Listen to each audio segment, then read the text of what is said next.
So we're going to continue reading on page 5 of Grandfather. The dog was sleeping on the front porch. "Come on, Searchlight," little Willie cried out. The dog jumped to its feet, and together they ran off down the road. Searchlight was a big black dog.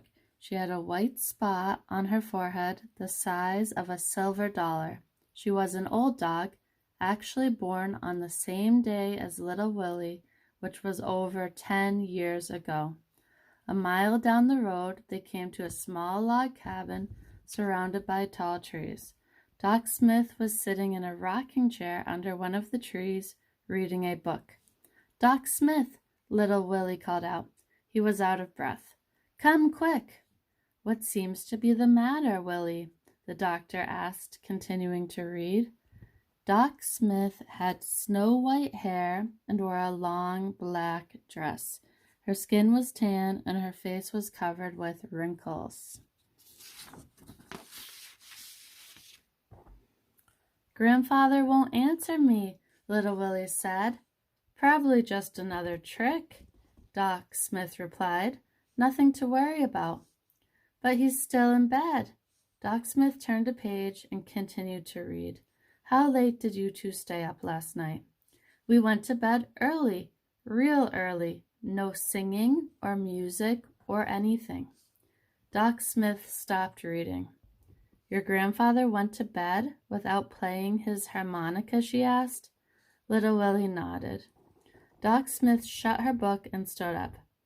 "Hitch up Rex for me, Willie," she said. "I'll get my bag." Rex was Doc Smith's horse. He was a handsome palomino. Little Willie hitched Rex to the wagon, and then they rode back to Grandfather's farm. Searchlight ran on ahead, leading the way.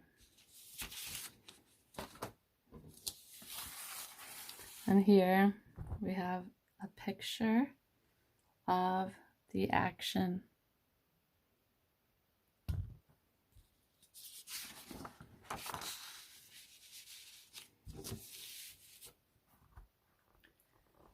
Embarking. Searchlight enjoyed a good run. Grandfather was just the same. He hadn't moved. Searchlight put her big front paws up on the bed and rested her head on Grandfather's chest. She licked his beard, which was full of tears. Doc Smith proceeded to examine Grandfather.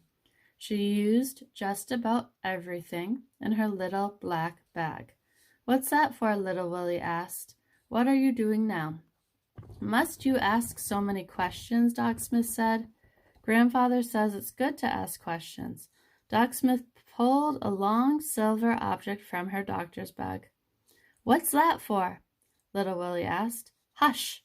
"Yes, ma'am. I'm sorry." When Doc Smith had finished her examination, she put everything back into her little black bag.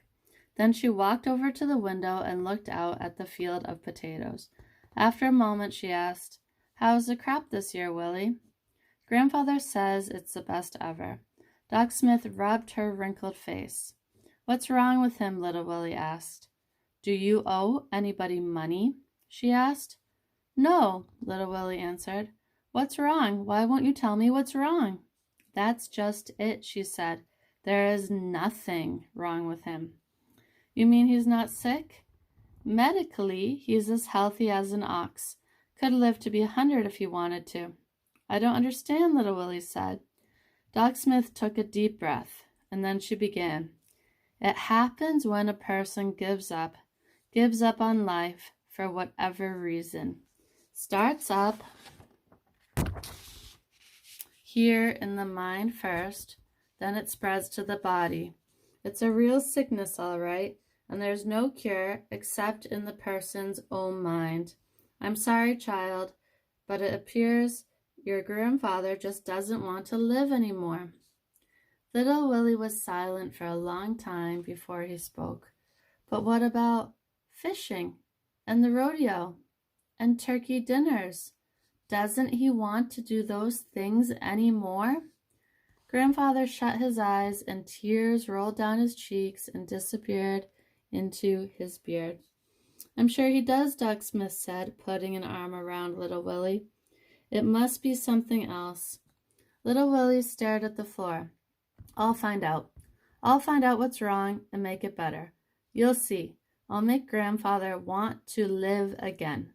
And Searchlight barked loudly.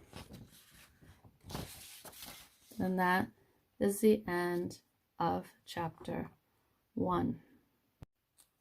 Okay, so hopefully you took a look at the exercises that you need to do this week.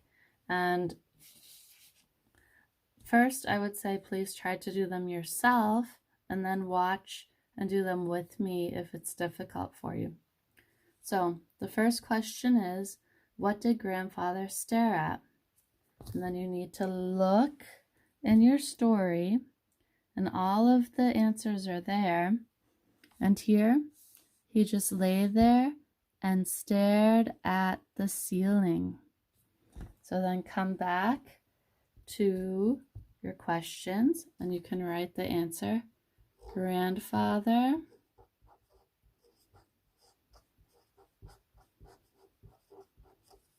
stared at the ceiling.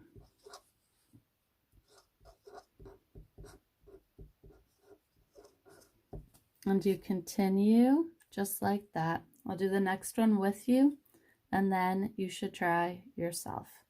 So the next one is, where did little Willie live? And then come take a look, and look, we find it here. Little Willie lived with his grandfather on a small potato farm in Wyoming. So the answer is on a small potato farm in Wyoming. Then we come back and we say, little Willie lived on a small potato farm in Wyoming. So you do it just like that. Now I'd like you to pause the video and try them out, and then take a look again for the answers. So I hope you had a chance to fill in the answers, and let's go over them together. So where did Grandfather dress up as a scarecrow? He dressed up as a scarecrow out in the garden.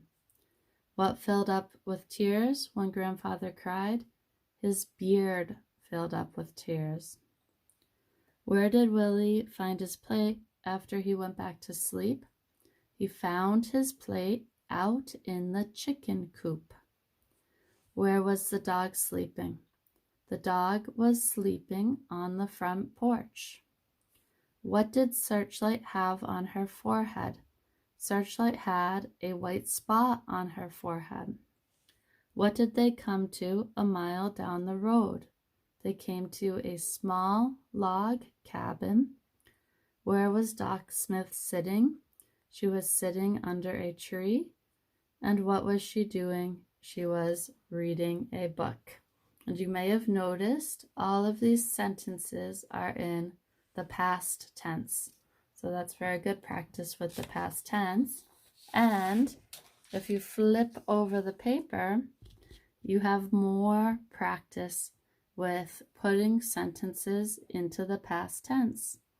And what you need to do is look at the verb that's in italics. Like here, little Willie goes back to sleep. And then you have to change it to little Willie went back to sleep.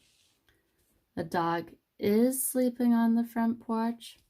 Changes to, and we just saw this, a dog was sleeping on the front porch.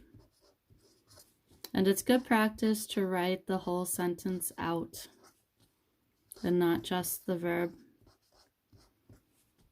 I will write out the verbs for you, and I'd like you to try it out alone first and then continue the video to see the answers after you try it, okay? Okay, so you should have jumped, ran, was, came, had, turned, went, hitched, and rode in your sentences. And that was some good practice with past simple. So good work.